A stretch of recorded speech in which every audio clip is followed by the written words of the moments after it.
Welcome to ज्ञान भूमि Odisha. Friends आज आम पढ़ा मौर्य एडमिनिस्ट्रेशन है मौर्य शासन पढ़ा। मौर्य शासन सब पढ़ा जोटा कि केंद्र शासन बा मंत्री परिषद हो कि न्यायिक शासन हो कि गुप्तचर व्यवस्था हो कि जहाँ भी हो है आउ कौन कौन कौन पदवी नियुक्त करते अशोक सब पढ़ा। चंद्रगुप्त मौर्य बाबद भी पढ़ा सब पढ़ा है। पिले ध्यान दियो देख एटा मोस्ट इंपोर्टेंट एक मार्क बहुत इंपोर्टेंट एटा ध्यान से देख सब किसी जापर है। देख मौर्य साम्राज्य 385 ख्रीष्टपूर्व पर्यंत चली 322 रु चंद्रगुप्त मौर्य आउ 185 पर्यंत चली अशोक शासन है। देख एठार लिखाई कि ख्रीष्टपूर्व 322 रु ख्रीष्टपूर्व 298 पर्यंत कहार ना चंद्रगुप्त मौर्यर शासन चली एक विशाल शक्तिशाली साम्राज्यर अधिकारी थिले। कौटिल्यंक प्रणीत अर्थशास्त्र नीति अनुसार से राज्य शासन करुले कि आमर चंद्रगुप्त मौर्य है। तापर देख बिंदुसार आसिले पुत्र बिंदुसार थिले ना चंद्रगुप्त मौर्यर। अच्छा बिंदुसार 298 रु 273 पर्यंत शासन करथिले। तांको विषय एते बेसी विवरणी हमको मिलेनी। बेसी बड़ बड़ राजा बेले आमर चंद्रगुप्त मौर्य थिले आ अशोक थिले है। तापर तांको पुत्र बिंदुसार पुत्र अशोक ख्रीष्टपूर्व 273 रु 232 पर्यंत राजत्व कले। यही पीरियड बहुत इंपोर्टेंट अच्छे है। अशोक पीरियड बहुत इंपोर्टेंट अच्छे तुम सिलेबस है। आम कौटू जाना पाऊ यही मौर्य शासन विषय कौटिल्यंक अर्थशास्त्र जना पड़े, मेघास्तिनिस इंडिका जना पड़े आउ अशोक शिलालेख रु आम जाना पाई कि मौर्य एडमिनिस्ट्रेशन किपरि किपरि चली है। देख प्रथमे देखा केंद्र शासन। मौर्य शासन रे प्रथम थिला केंद्र शासन केते गुडी विभक्त कराइथिला ना। प्रथमे केंद्र तार राज्य तापर गाँ मान को शासन चलीथिला एपरि विभक्त कराइथिला बहुत विभाग रे है। देख केंद्र शासन रे राजा थिले केंद्रबिंदु। प्रशासनिक विभाग किंबा विचार विभाग बा सामरिक विभाग रो से थिले सर्वेसर्वा। आईन प्रणयन करिबा, राज्य कर्मचारी नियुक्त करिबा, देश रे शांति स्थापन करिबा और बाह्य आक्रमण रु देश को रक्षा करिबा हैला तांकर कर्तव्य थिला।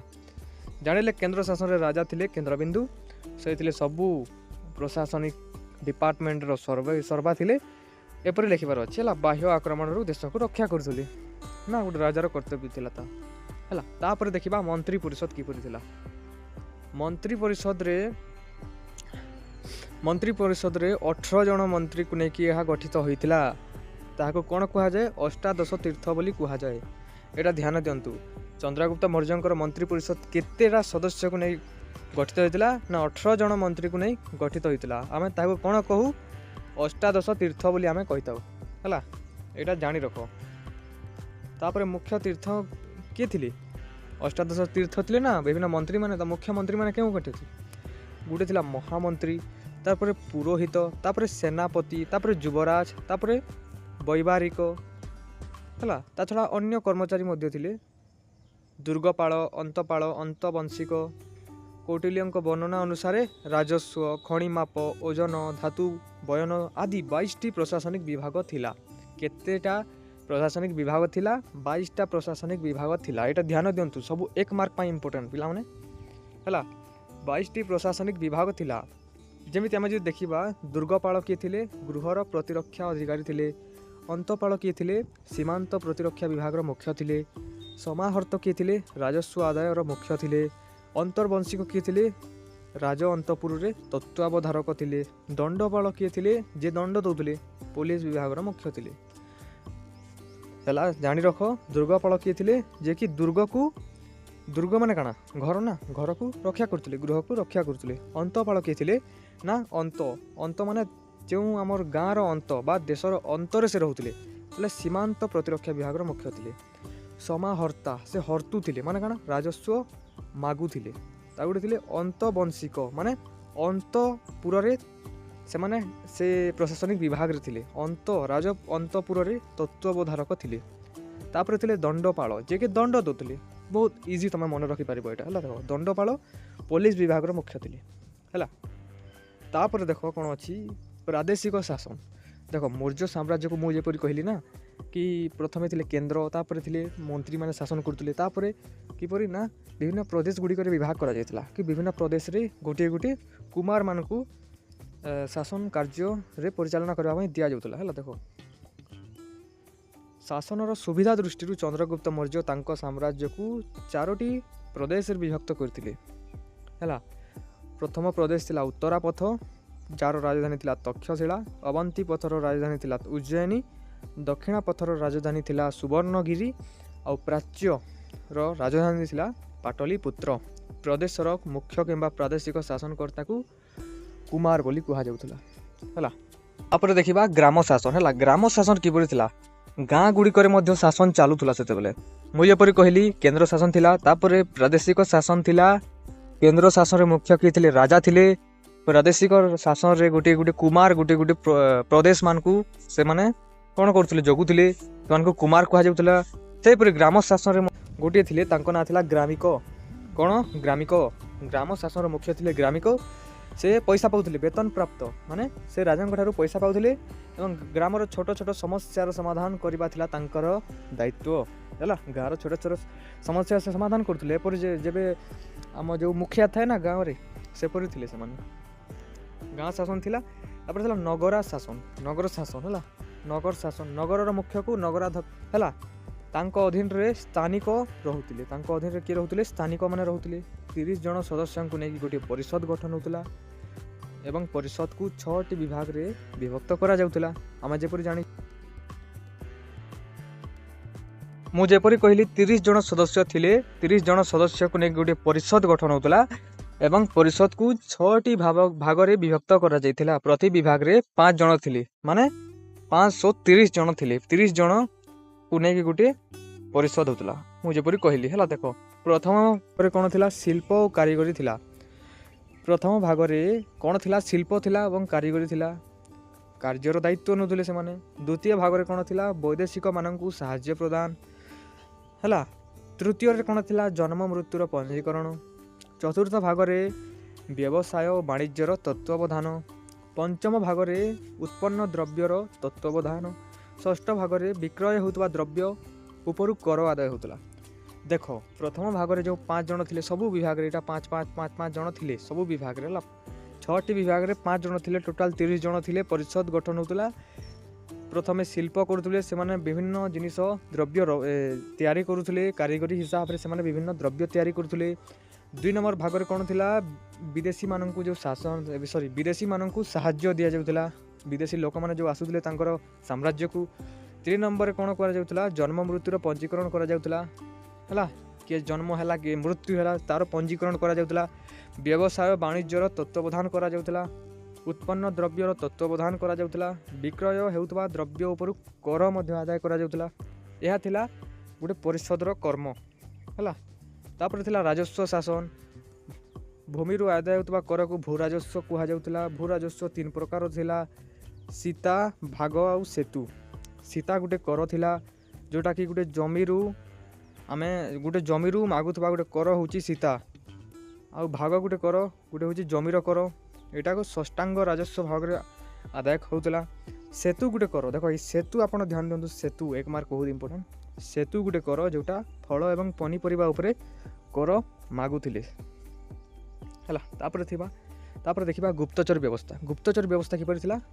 ଗୁପ୍ତ ତଥ୍ୟ ମାନେ ସେମାନେ ସଂଗ୍ରହ କରୁଥିଲେ, ରାଜାଙ୍କୁ ଆସିକି ଜଣାଉଥିଲେ, ଯାହାଦ୍ୱାରା ରାଜା ସବୁ ଜାଣିପାରୁଥିଲେ ଏବଂ ସେ ଆକ୍ରମଣ କରିପାରୁଥିଲେ। ସେ ତାକୁ ଜାଣିପାରିକି ସେ ମାରିପାରୁଥିଲେ ହେଲା। ତ ବହୁତ ଇମ୍ପୋର୍ଟାଣ୍ଟ ଏଇଟା। ଗୁପ୍ତଚର ସେତେବେଳେ ଥିଲା ହେଲା। ଦେଖ, ଅର୍ଥଶାସ୍ତ୍ର ଅନୁସାରେ 2 ପ୍ରକାର ଗୁପ୍ତଚର କାର୍ଯ୍ୟ କରୁଥିଲେ। ଗୋଟେ ହେଉଛି ସଂସ୍ଥ, ଗୋଟେ ହେଉଛି ସଞ୍ଚାରକ। ସଂସ୍ଥ ମାନେ ଗୋଟିଏ ସ୍ଥାନରେ ରହୁଥିଲେ, ଆଉ ସଞ୍ଚାରକ ମାନେ ବିଭିନ୍ନ ସ୍ଥାନରେ ବୁଲି ରାଜାଙ୍କୁ ଆସିକି ବିଭିନ୍ନ ଗୁପ୍ତ ତଥ୍ୟ କହୁଥିଲେ। ନାରୀମାନେ ମଧ୍ୟ ଗୁପ୍ତଚର ରୂପେ ନିଯୁକ୍ତ ହେଉଥିଲେ। ନାରୀମାନେ ଏବଂ ପୁରୁଷମାନେ ଉଭୟ ଗୁପ୍ତଚର ହୋଇପାରୁଥିଲେ ହେଲା। ଏଇଟା ଥିଲା ଗୁପ୍ତଚର ବ୍ୟବସ୍ଥା।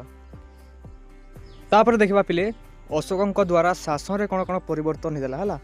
What R the changes during the Ashok period ହେଲା। ଅଶୋକ ପିରିୟଡ଼ରେ କ'ଣ ସେ ଡ୍ୟୁରିଂରେ କ'ଣ ଚେଞ୍ଜିଂ ହେଇଥିଲା ଆମର ପ୍ରଶାସନରେ। ଦେଖ, ସେଇଟା ତ ଆମେ ସବୁ ଦେଖିଲେ କି ଆମେ ଚନ୍ଦ୍ରଗୁପ୍ତ ମୌର୍ଯ୍ୟର ଦେଖିଲେ ଶାସନ ବ୍ୟବସ୍ଥା। ଏବେ ଅଶୋକର ଦେଖିବା। ଅଶୋକ କ'ଣ ନିଯୁକ୍ତ କରିଥିଲେ ତାହା ଦେଖିବା ହେଲା। ଦେଖ, କଳିଙ୍ଗ ପଞ୍ଚମ ପ୍ରଦେଶରେ ଭାବରେ ରହିଲା। କଳିଙ୍ଗ କିପରି ରହିଲା? ପଞ୍ଚମ ପ୍ରଦେଶ ଭାବରେ ରହିଲା। ଏହାର ରାଜଧାନୀ ଥିଲା ତୋଷାଳୀ। ଏହାର ଦ୍ୱିତୀୟ ଶାସନ କେନ୍ଦ୍ର ଥିଲା ସମପା।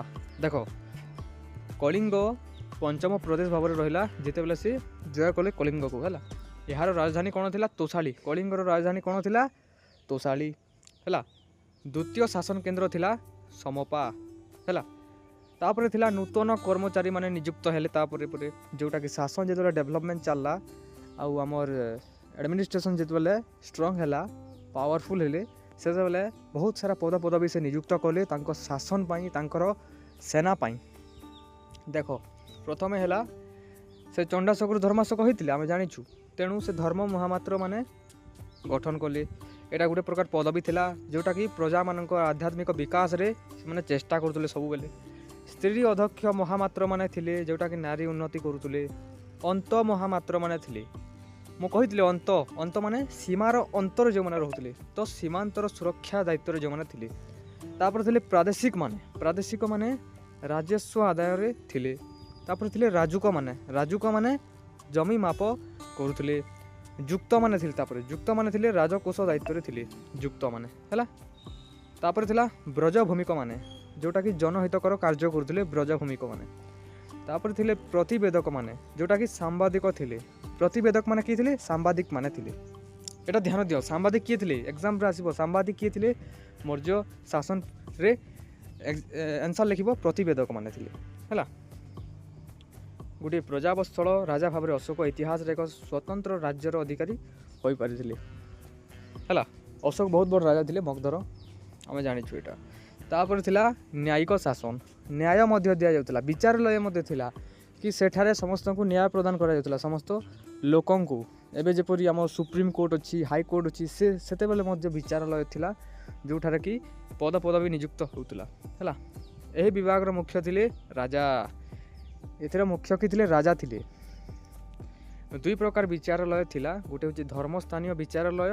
आ गोटे होची कंटक शोधन विचारालय केवल धर्म धर्मी कथा सब से विचारालय रे आलोचना होउतला धर्मस्थ विचारालय रे आ कंटक शोधन विचारालय रे मध्य विभिन्न प्रकार मामला मध्य सेतरे दर्ज होउतला देखो पढ़िबा धर्मस्थ विचारालय कोन थिला ना दीवानी मामलार परिचालना पाई थिला दीवानी मामला मुख्यतः जमी जमा हो किंबा घर द्वार हो विवाह छाड़पत्र एपरी जो कथा माने थिला ना सेठारे समाधान करा जाउतला कोथरे धर्मस्थ विचारालय रे एठारे 6 जन सभापति थिले हैला 6 जन सभापति कोठारे थिले धर्मस्थ विचारालय रे थिले एवं से माने कोन करथुले केवल दीवानी मामलार परिचालना करथुले जोटा कि जमी जमा हो किंबा न्याय पाई हो किंबा घर द्वार पाई हो एवं विवाह छाड़पत्र आदि समस्या माने जो हैला सामाजिक समस्या मानकर परिचालना पाई धर्मस्थ विचारालय 6 जन विचारपति थिले एटा एते के ध्यान दियंतु हैला एग्जाम रे आसे पिले विचारालय बाबद रे लेख बोली